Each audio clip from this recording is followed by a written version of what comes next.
guys have Bonfire Night in America? Bonfire night? Yeah, like Guy Fawkes Night. What is that? So that's actually today. So we're speaking November 5th. So it's in the UK. Everyone kind of goes out and sets off fireworks and everything, Oh, damn. and have like massive, like kind of bonfires. That sounds awesome. It's pretty good, although it's all shut down this year because of COVID. But there's still, just in case we hear any fireworks kind of going off in this podcast in the background. Cool. Then you might get some bird sounds from our end. Where about are you guys? Are you out in the garden? Yeah, we're out in my backyard in Fairfield, sunny Fairfield, California. So is it San Francisco you are? Is that like a suburb or? I'm actually living with my folks right now. It's like an hour away from San Francisco. So when did you guys move to San Francisco originally? I moved out there right after I graduated high school in 2009, and I lived there for like 8 years. Adam moved out there like 3 years after I lived there, or 2 years, and we like kind of started the band around then, or I joined the band, and then we all ended up moving in together and lived in SF for like 5 years together in the same house. What kind of an impact did that have on your creativity? It was like hyper productive, and then also like kind of tiresome after a while, hard to live together. Yeah, I think at first it was super ideal. It was just kind of it was like a musical summer camp or something. Yeah. But I think after a while, for different reasons, we kind of felt a bit like overwhelmed, because I think it's kind of easy to only feel like you can do band stuff with each other rather than just like be homies and hang out. So that was something that was interesting. But yeah, now we're kind of far enough apart where we can see each other whenever we want. Also, I would totally do it again. Yeah, All under one roof. it does sound kind of cool. Maybe in New York. I mean, we basically live together when we're on tour, like sharing these tiny spaces for 6 weeks at a time. Did the songwriting change after you moved out? Did you notice a kind of shift in the way you were working and what you were kind of producing? It was kind of a gradual shift, I would say. Like, we were working on songs like hyper productive when we moved in together, and then gradually kind of shifted to more individual. These days we just demo songs out on our laptops individually, and then sometimes we'll get together and like work on stuff, but most of the work is individual. Because you've always been self-produced as well, haven't you? Yeah. What stuff was written when you were living together in that house? In terms of the stuff we know that's been released, what stuff was produced during that period? Well, basically Neapolitan was like the big first project we released after moving in together. And Soaked. Soaked Pretty much our was first two records. Yeah, Soaked was the other one. And then we did Mood Ring. That was pretty much the record we did once we were living separately, kind of doing more like writing songs on our own and then bringing them to the table. I mean, when we think back to that first record and when it arrived, it feels completely fully formed. It strikes that balance of being very cohesive, but also each song is, very individual and distinct, and there's a freshness and an excitement about it. Was that a band right at the beginning of their kind of musical expression, and it just happened to form like that organically, or had there been a lot of development prior to the record? I mean, it was kind of an organic thing. Like we had played together a decent amount, and we'd made like one EP, but that record kind of happened really naturally. We had all these songs we'd kind of written together, and then we went into a studio and just recorded it all in a week or something, which seems pretty crazy because now we spend like months on just one song. That was also back when Nick was writing a lot of the skeletons of the songs. Like, Nick, who's drumming for us now, he's one of the founding members. He used to write a lot of like lines on guitar that we would build songs around. One of us would like take whatever kind of grabbed our attention and sort of realize the song, because Nick was like just starting to experiment playing guitar, because he's been a drummer, so he had all these ideas, but he didn't really have experience like completing the package or whatever, so we would kind of like all collab on his skeletons. That's kind of like the format for that first record.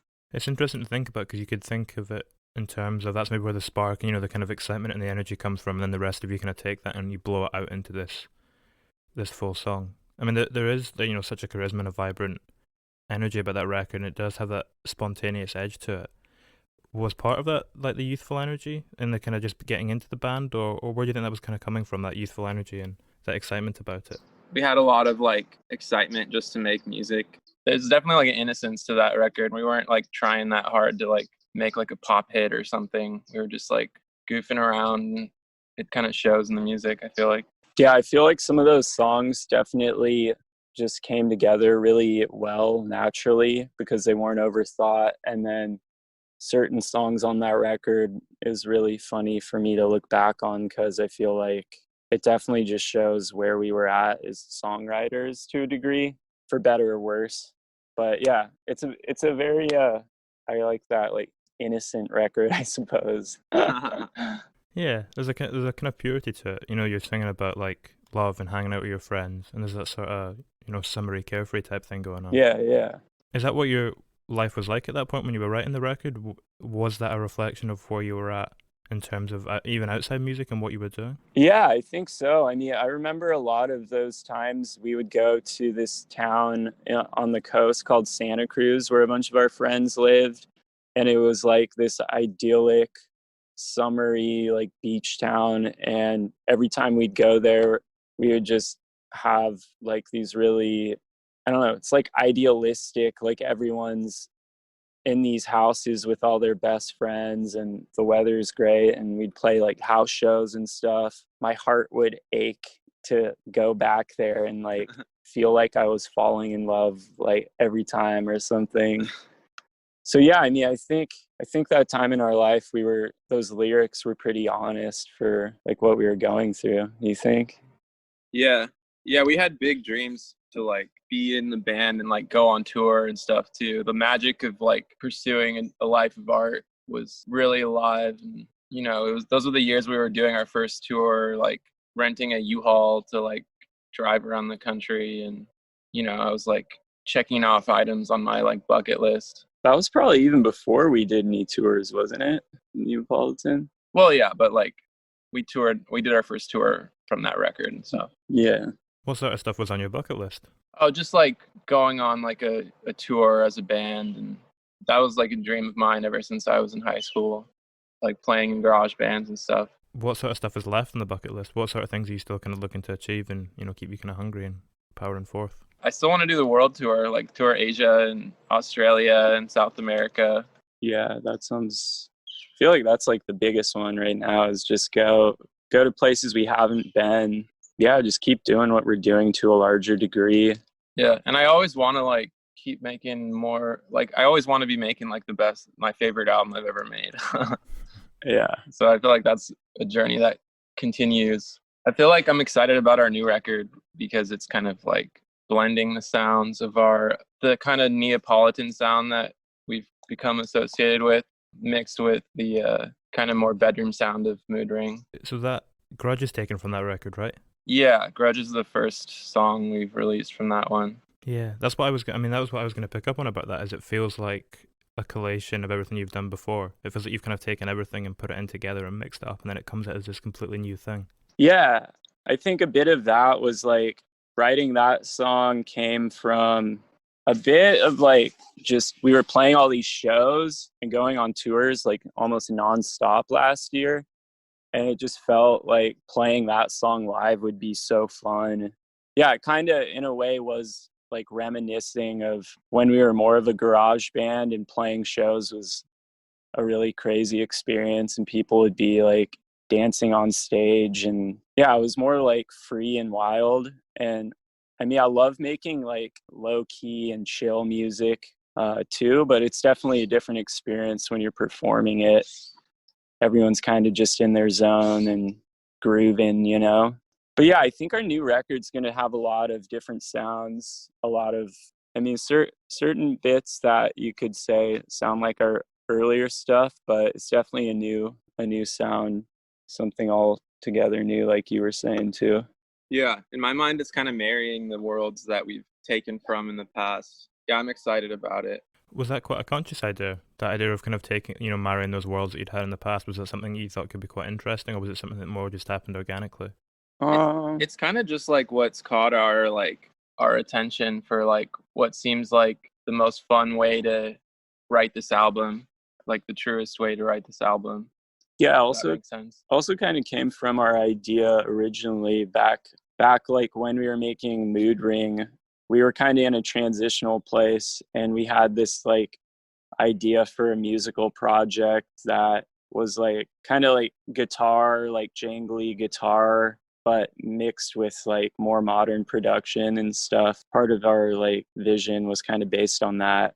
I think with Mood Ring as well, you kind of, I know you were speaking about that idea of slightly more bedroom production with it. You capture the intimacy of that, but then you kind of work it into these guitar driven, like garage rock songs that kind of have that power about them. And it's again kind of marrying two worlds together. Yeah.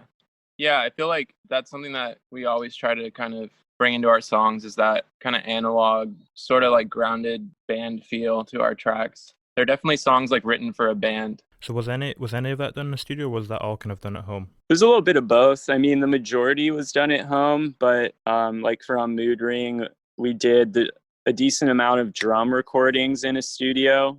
Some of the drums were all sampled, but we still would record them being like played, and then either decide we were going to sample it or just use bits and pieces of the performance recording. But that's typically our approach is we'll do as much as we can at home, and then if we think something can get better from a studio recording, we'll take it into the studio. Yeah, almost just like adding the finishing touches. Yeah. It's funny you mentioned samples as well, because I wanted to pick up on Grapes, because that's kind of got that audio, that almost like conversation sampled throughout it. Yeah. What is that audio sample? It's from Grapes of Wrath, which is why we called it Grapes. Yeah, I forget how we even came up on that. It was because in Glow Ride, the chorus says, "Wherever you go, I'll be there." And it reminded me of that quote from Grapes of Wrath. Oh, yeah.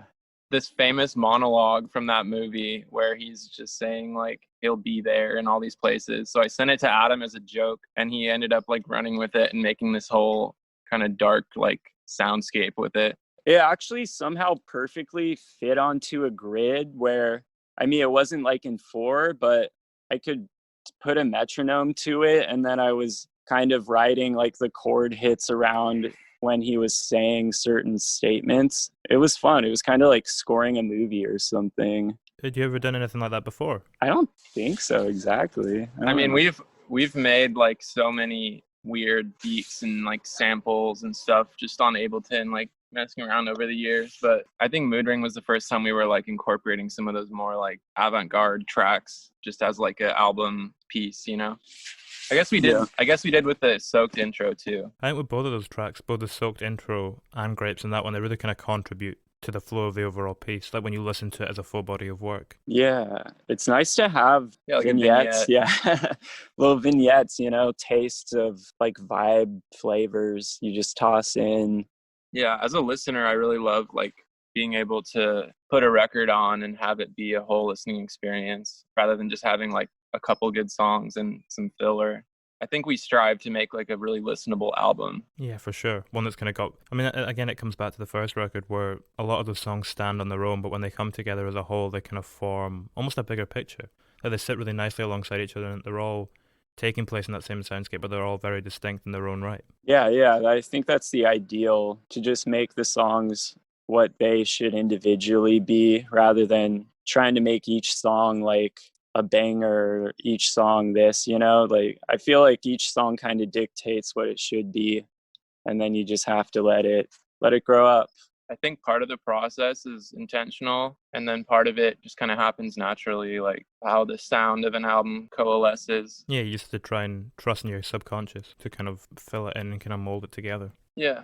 Head in the Clouds is a really interesting song on that Mood Ring EP we were just speaking about, because it feels like something that's reflecting, and there are parts of it that almost feel like it's wanting to return to more simple time, lyrically with what it's speaking about. Like the period we were speaking about earlier when the first record was formed, for most people, when their early 20s are over, they're kind of over, and things are very different by the time they're at the end of that decade. But can being in a band, preserve any of that youthful lifestyle in any way? Can it allow you to kind of keep a hold of that point in your life? Yeah, I mean, totally. I think it's something we all think about a lot. We were probably, 27, 28 when we were working on that. Yeah. Yeah, I think, definitely being like in our late 20s it makes you think about when you're in your early 20s in like this very fond way. But that's something that songwriting does do, is kind of keep you youthful, because it's really all about like how you look at the world and perceive it. And if you look at the world as like worn down place that's beating you up every day, you're gonna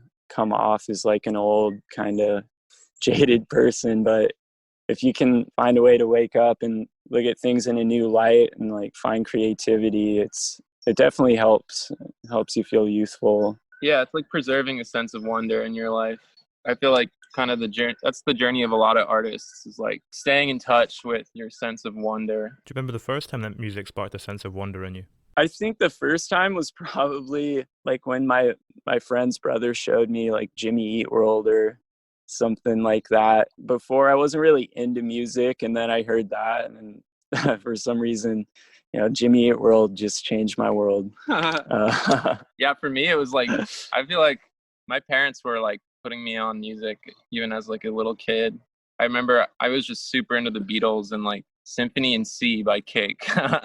It was like my favorite songs when I was a kid. I was like so captivated by this idea of like the Beatles, like this band who are like witty dudes who write like all these love songs and stuff. I think that's where my like band dream came from originally. I think the thing about those records as well is that you get a sense of it being a band. It doesn't, some bands, that'll feel like it could easily just as well be a solo performer, whereas the Beatles, there is that kind of sense of collective about it. Yeah, that's definitely where we got a lot of inspiration for our first two records, was kind of that band community where each person plays a vital role, like either singing or doing harmonies or being a lead guitarist was something we all kind of strove to be one of those persons in every song. Even if you didn't write the song, it was like, all right, you're the one doing backups and you're doing lead guitar. Yeah, I mean, I think in a certain sense we still like draw from that place because we still don't have like a front man. We all just like write and like work together. That was something that I always wanted to do, like from that same place, like have a band that's not just about one guy but about like all these like best friends essentially. It allows it to keep feeling fresh as well, because you've got three different perspectives coming at it from a lyrical angle as opposed to just the one. Yeah. Grudge, we were speaking about that a little bit. I do want to come back to it because it's a really fascinating song in terms of the context of what it's about lyrically.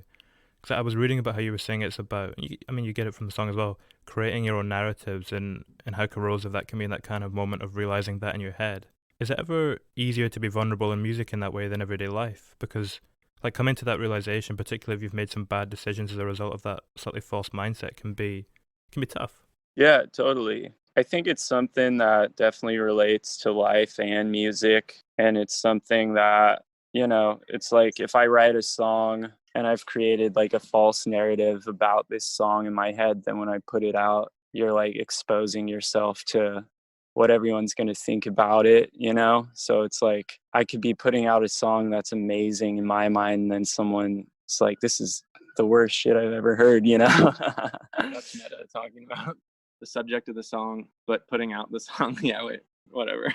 Yeah. Too confusing. But to go back to what you were saying, kind of, yeah, I think that's a big part of life, definitely. Everyone's kind of creating their own narratives in their head.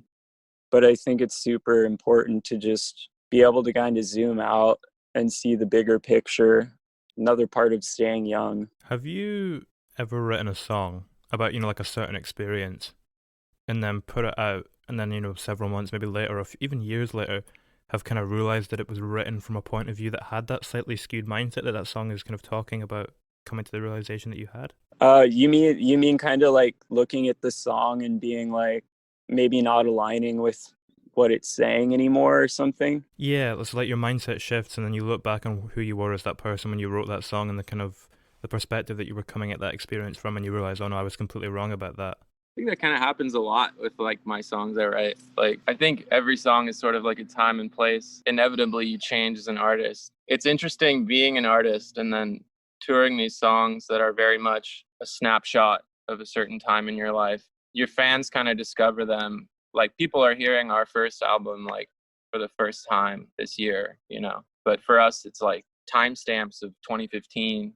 It's interesting that it's like, yeah, just living as an artist, you're like reviving these like old stories like over and over again, almost like storytelling when you're playing a live show. Has your perspective and how you feel about 2015 in that period in your life when you wrote those songs shifted with time? Yeah, I mean, I think inevitably your perspective shifts. Like as you get older, you're talking about like being in your early 20s versus late 20s. There's definitely like change that's going to happen in everyone's life.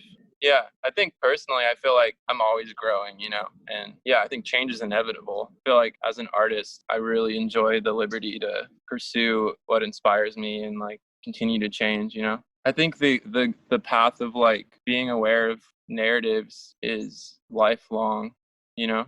That's kind of like a universal like struggle and to work through your issues and keep growing through your life. What surprised you most about your 20s and the kind of years that followed that album? Maybe, I know we were speaking about the kind of innocence of that record earlier on. Did the years that followed it did they differ quite a lot to what you expected from them in terms of just life in general? I mean, not really.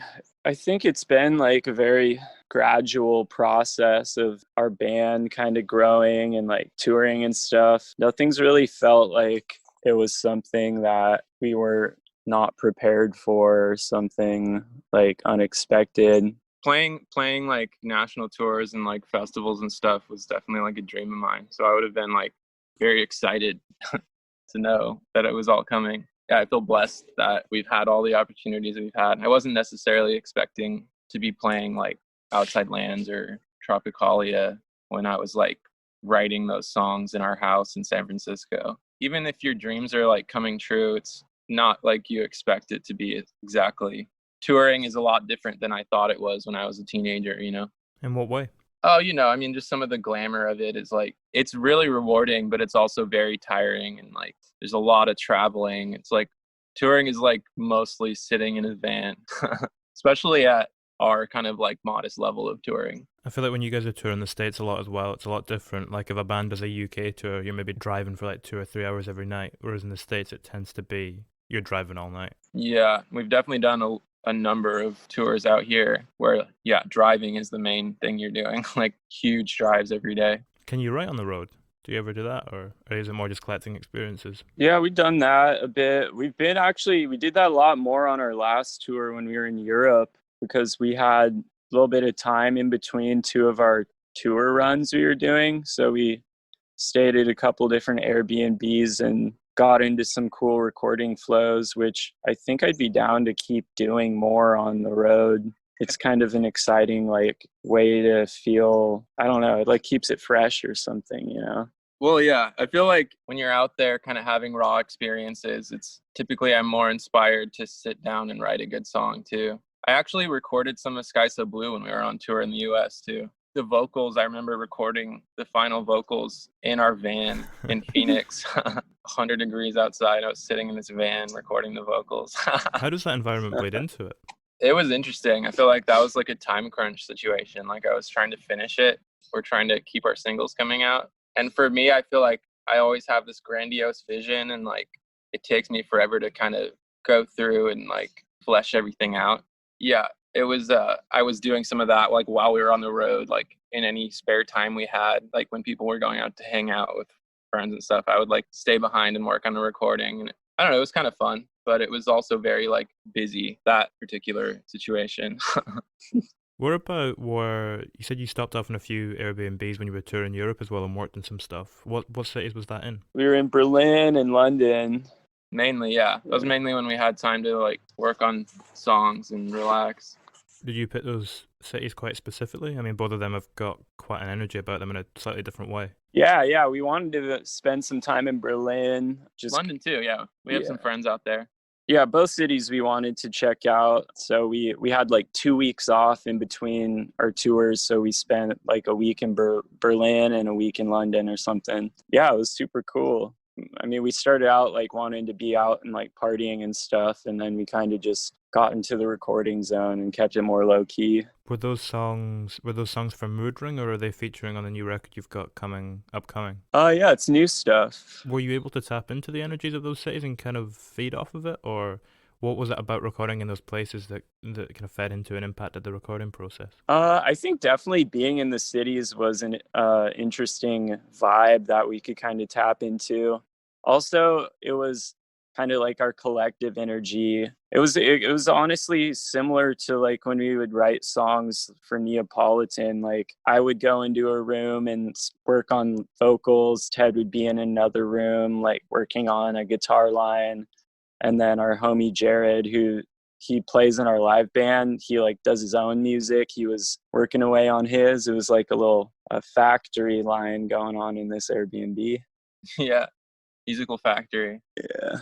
Yeah, I feel like whenever I'm in a situation where I'm like meeting a lot of new people and like getting to see like cool artistic spaces and seeing old friends and stuff, that typically like translates to me like wanting to make more music because I just feel more inspired too. So I think that played into it. Whenever you're having an adventure, it's easier to make some art, I feel like. How have you found the last few months then when we've all been stuck inside and any kind of sense of an adventure has kind of had a roadblock put in the way of it? Yeah, I mean, I feel like it's an important time to try to keep things in perspective. And yeah, it's just kind of like the reality that we're living through this year. For me, I've just tried to really do the best to like cope with what we've got. And I'm lucky to have like a nice kind of outdoor space where I live. It is a bit harder to feel super inspired just because of the weight of the world feels pretty heavy right now. But at the same time, I'm glad to have all these songs. Yeah, excited to share, and hopefully they can help some of our fans get through this time. How do you think putting this record out next year, obviously it was probably written in a pretty different world.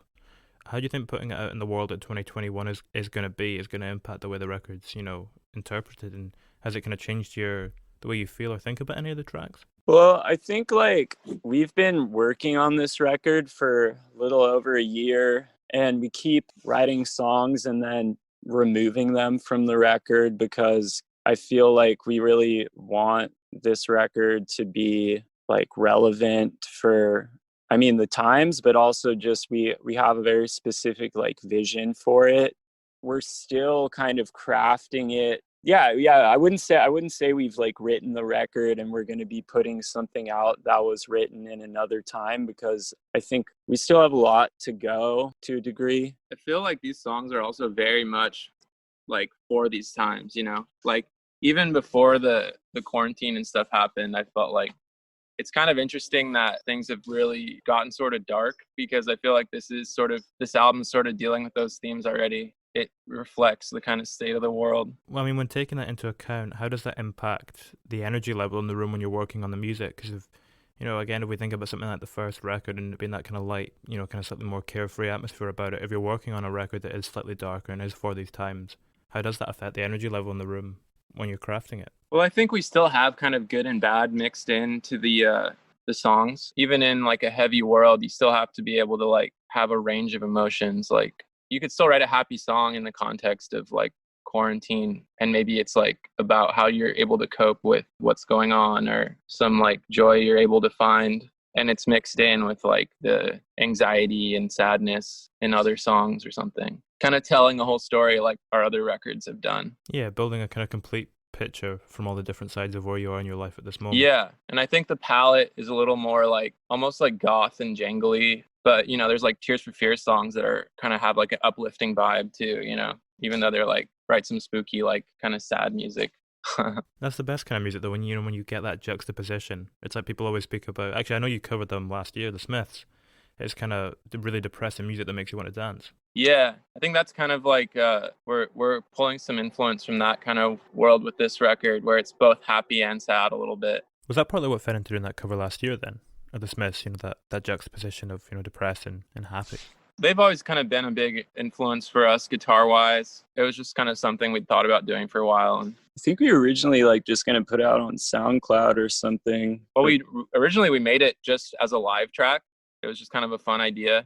And for our first like headline run in the US, we wanted to do like a cover, and we decided to like throw our spin on the Smiths. Yeah, we kind of liked it and ended up recording it and just dropping it as like just a little snack for the fans.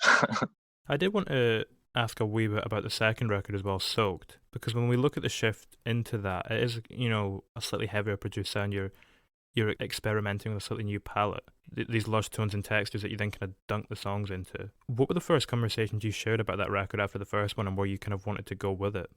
Did you have quite a conscious idea of where you wanted to take the sound and where you wanted to bring it next? I mean, I think that one, we were kind of like, I like to say, in our dad rock phase where we were kind of over garage rock, but we still had some like heavy sounds to experiment with. We were also working with a producer who had like a pretty strong vision, which looking back, I feel like I probably would have wanted to like imagine that record with a slightly different sound, but that was kind of just how it ended up going, like working with the producer we were with at the time. I mean, some songs it turned out really great, but yeah, it was interesting, like having so much time in the studio and access to all these tools. Yeah, I feel like that was kind of our learning experience as producers, because whereas with Neapolitan we had the songs written and we recorded them all really fast. With Soaked, we had this opportunity where we got to spend like a couple months in the recording studio. We were like learning a lot about production too, which kind of led us to where we're at. Even though I feel like we had this grandiose vision and we weren't that experienced as producers yet, so it ended up as its own thing, you know. Which is, I think that's true of Neapolitan too. We kind of got something that wasn't necessarily like exactly how we envisioned it, or not that we had a like final vision. It was just kind of like a product of our learning, I guess. Was Mood Ring the first thing that you felt did kind of hit that mark for you then? And did kind of hit your expectations of what you wanted it to be when you initially started out working on it? Yeah, I think so, because we had these songs that we just picked as like our favorite songs we'd written up until that point, and then we just put them all on the record. So it kind of was exactly what we wanted it to be, which was cool, which kind of was the point where we realized like we could do this. That was kind of also the point where we were doing more stuff from our house, like just recording in our rooms and stuff, where I feel like before we thought we needed to be in a studio to get like the highest quality recording, but it's more important to get a more heartfelt recording that isn't in a studio rather than something that you rush to do in a studio that's insanely hi-fi. You're probably more experienced as producers now as well. Because I mean, Mood Ring does feel like your best, produced piece of work to date. Yeah. I mean, we can pretty much, I feel like now more than ever, we can have an idea and we have the tools to accomplish it, whether it's like creating soundscapes or programming beats or like doing anything really. I feel pretty confident in our skills. Whereas before, kind of like what Ted was saying, we'd write a song that was based around being a 4-piece band, so we wouldn't really push our limits any further. Do you have less restrictions on you now then? I mean, if you don't have the restriction of writing for it being that thing in your mind of it being for a 4-piece band, if you're not having to be restricted by the studio and you're not restricted by working with a producer, have those things kind of been lifted? Yeah. I mean, I think we have no restrictions. I think it is good sometimes though to set boundaries, because if you have no restrictions and endless options, it can almost be its own issue of just being like, I could literally do anything with this song, you know? Me and Ted were actually kind of just talking about that the other day, because one song I'm working on in particular, like I thought the track was almost finished, and then I reimagined the beat, and then I thought that was super cool, and then I rewrote the entire beat again. And it's one of those things where it's like I could make this into, it could be like a dance song, it could be a psych track, it could be kind of like an R&B song. So I think there's a mixture of finding the right boundaries with limitless potential. What sort of boundaries did you put in for Grudge then? What were the things you put in place to ensure that song was kind of kept on track and working towards something?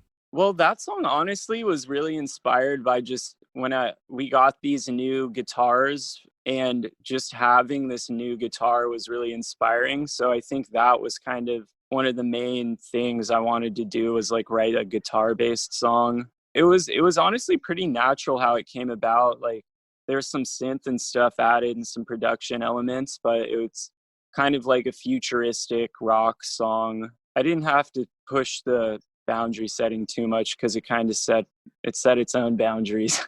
Was that a similar process for the second record? Like what you're saying there about you got these new guitars and it kind of was born out of that. Was it the same for the second when you went into the studio and you had access to these new instruments? Did it kind of just flourish from there as a result of it and the boundaries kind of set themselves? To a degree, I think there were some boundaries set in that regard. And then our producer was vocal about like certain sounds he wanted to go for, and then it was a learning process for sure, because we definitely butted heads with him at the beginning because he wanted to go for like a really big rock sound, and then there were times where we were kind of like, I don't want to do this, but we got to a place where we found a nice balance. But yeah, definitely boundaries coming from here and there. The slight tensions you were speaking about there as well with the producer at the beginning, at what point did they kind of resolve themselves, and then how did that go on to affect the rest of the production process? He kind of like saw us through to a point where we could use all the equipment on our own, and then he would just let us have free reign of the studio,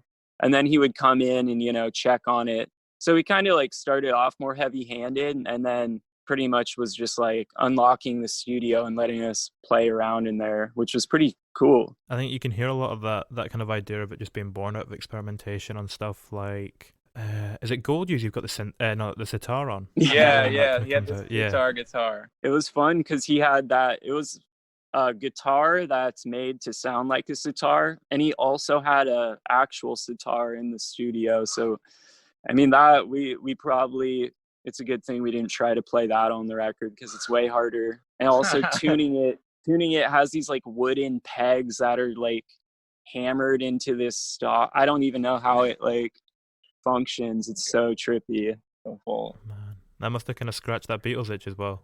Yeah, totally. We would have some fun little jams where he'd bust out the sitar and just go into a trance. What was the kind of furthest you thought you pushed it in terms of the experimentation on that record? Where did you feel most kind of exhilarated by where you were taking it? I feel like there's little bits and pieces throughout it.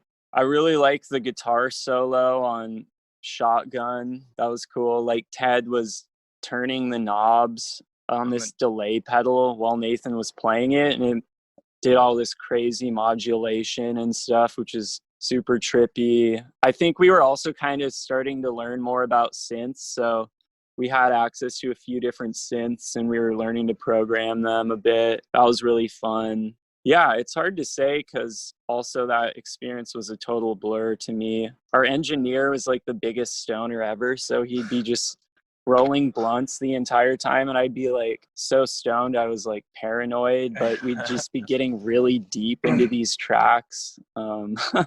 We kind of wrote Blue like in the studio, which turned out pretty well. That was one of my favorite experiences there, just because it kind of came together in the studio. I imagine that has a really nice impact on the rest of the process as well. You know, that moment when you really feel something clicking and then it kind of sparks that excitement that you just kind of want to go on and work on everything else and kind of carry that into it. Yeah, I remember Ted also wrote the bridge on Lonely Times. Like we had a different idea, and then Ted just like went into another room and wrote it super fast. And then it was because someone didn't like the bridge I wrote, and I was really upset about it. But then I wrote one that was way better.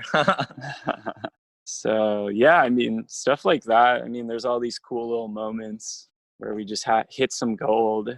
Were there any aspects of your personality that you think kind of seeped in as a result of that experimentation that hadn't been present in the music before? I mean, I have these very vivid memories of Ted just becoming like a master, like conductor in a way. Like we would start a song or the recording process, and then Ted would just have unlimited ideas, and then he'd proceed to just throw them down one after another, which was cool to see. Yeah, Ted was kind of acting as a producer in a big way on that record, playing the maestro role.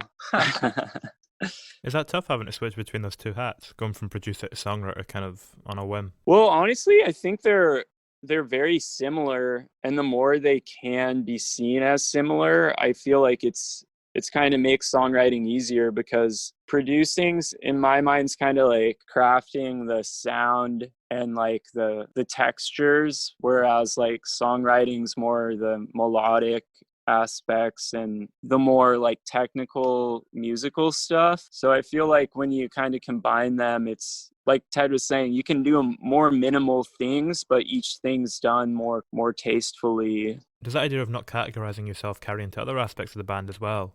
Because I mean, if you think about something like the music videos, you think about the music video for Grudge, that feels like such a perfect extension of that song into a kind of stylized visual accompaniment? I think that kind of reflects us being more actualized as artists and having this vision that we really feel we want to evoke with this new sound and record. This is kind of like the first time we've had this vision that we're like writing into. That expression kind of reflects our intention with this project as both the visual, it's something bigger than the songs, it's like a whole package, a whole vision. Yeah, you get, and that it makes it a lot easier for you to kind of interweave everything because you kind of have it all there in front of you, kind of mapped out in your mind of where this needs to go. Yeah, and we've also been working with this design studio in Portland named Fisk, and they do really great work, and they introduced us to Noah Porter, who directed that video, who's also really talented. So we had a lot of help kind of exercising our vision. So did you have the idea and then you went to him and you worked on it together, or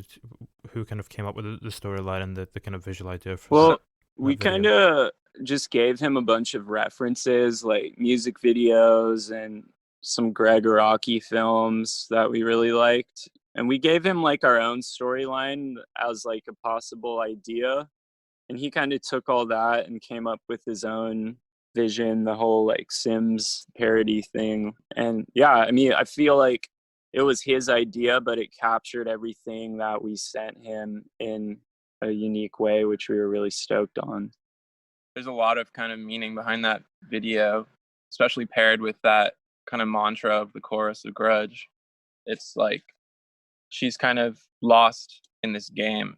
She's playing the game of life and then has this realization moment toward the end where she like is present with her lover, So it kind of ties nicely into like the song itself. And also the song kind of has that mechanical quality, like you're playing a video game version of life. Have you ever found that at any period in your life? Like that in terms of what you were speaking about there of kind of just not really being present and just getting caught up in things. And so how do you kind of gain perspective to remove yourself from that kind of pattern? I think definitely it kind of comes in waves in life where I feel more connected or less so.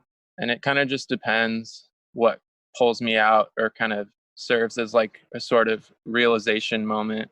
But I feel like I try to kind of stay grounded, and like life always presents like new situations that you kind of move through. I'm always growing. People are always growing. Change is constant. Yeah, for sure. I don't know if you guys have heard the fireworks going off throughout this. The kind of the banging going on in the distance. I can't hear it. Is it not coming through? I thought I'd wrap up though with a slightly firework related thing because you guys had an incident with some fireworks when you were on tour one time. Didn't you? Yeah, we did. You heard? What was the story there?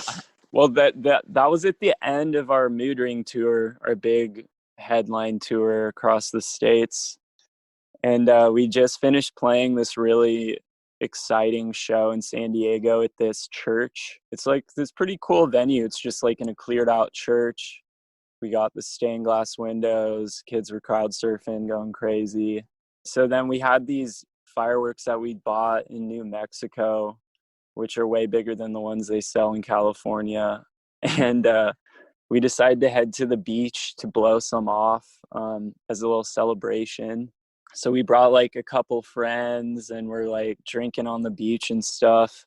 And also there was a surprisingly large amount of people on the beach. Like we thought it would be empty because it was like 2 a.m. or something. It was like, it wasn't that late, but it was, maybe it was. Or it was somewhere between like midnight and 2 a.m. But there's like families and kids and stuff running around because apparently there was some like fish mating, like where they roll up on the beach and they're all flopping around and like, I don't know, some fish ceremony was up. So we start shooting off a couple Roman candles and I couldn't believe how big they were. Like it looked straight up like 4th of July style, big ass fireworks. These were some New Mexico fireworks. And then I think I walk over to like have a drink with Ted or something, and our homie Jared. I was filming it. Yeah, Jared's shooting off this Roman candle, and then one of them gets caught in his sleeve, and his sleeve catches on fire. So he drops it, and then it starts firing down the beach, like into a crowded group of like children. That like image is like burned into all of our minds. We were like, it was exactly what your mom tells you going off in my mind. Like, don't play with fireworks. You're going to blow your fingers off or hurt someone. and I just see these like silhouettes of screaming children with fireworks going off behind them. God. It was so bad. We walked over there and like made sure everyone was okay. Was everyone all right? Yeah, everyone was fine. We got screamed at by a few angry parents, but then the mom of the kids was actually like strangely chill about it, and she ended up like talking to us for a while. Yeah, this lady was like surprisingly chill about it, and then she's like, what's going on, guys? Things are getting a little out of hand. And we were just like, oh, we're super sorry, we just did our first like headline tour across the US and we were trying to celebrate, but we obviously fucked up. And she was like, well, the kids are fine, don't worry about it. Oh, you guys are in a band? Like, my daughter's a model, here's her Instagram. And like showing us her Instagram and shit, and then like follows us on Instagram and was like, all right, well, have a good night, guys. So we felt like we definitely lucked out. Yeah, we were lucky they didn't just like get us arrested. We went back to the hotel that night and we're all just like so bummed and like in shock at what happened. Despite everything going horribly wrong, it like turned out the best it could have for that. Like, that was like Mother Nature's way of saying don't play with fireworks. We always have some kind of calamity going on when we do band trips. Usually we're not that idiotic, but that time we were definitely asking for it. Yeah, that time we were being fucking idiots. You heard it here, kids. Don't light fireworks on crowded beaches. Yeah. What sort of other calamities have you had? Have you seen as a calamity every time you kind of head on a tour? A lot is weather related, I feel like. Yeah. Like we've driven through blizzards, and we've driven through snowstorms in like a van that has the AC constantly stuck on. So everyone's in a sleeping bag just freezing their balls off. And I remember when we got to Chicago on that tour, I couldn't feel my feet until after the set at like 11 p.m. or something the whole day. What else, Ted? we almost got stuck in London during the beginning of quarantine because our flight back was like the day before the travel ban went into effect. Also, when we drove to Portland to film the Grudge music video a few weeks ago, it happened to be when like the whole West Coast was on fire. The interstate highway had been shut down like the day before we had planned to drive up. So we were driving through like thick smoke all the way up the coast. We bought these like smoke masks, and it just so happened that like the weekend we had planned to be in Portland was like the same weekend where the air quality was like record-breakingly bad. They like broke the API scale. Just bad luck. Yeah, but luckily they're not really calamities. They're just like flirting with calamities because nothing goes that bad. It's like things go all right, but it just seems like the world is ending. I think we might just have good karma or something, because if we had bad karma, we would probably either be dead or in jail. It's kind of a hilarious, I would describe it as hilarious karma. Yeah, we got silly karma.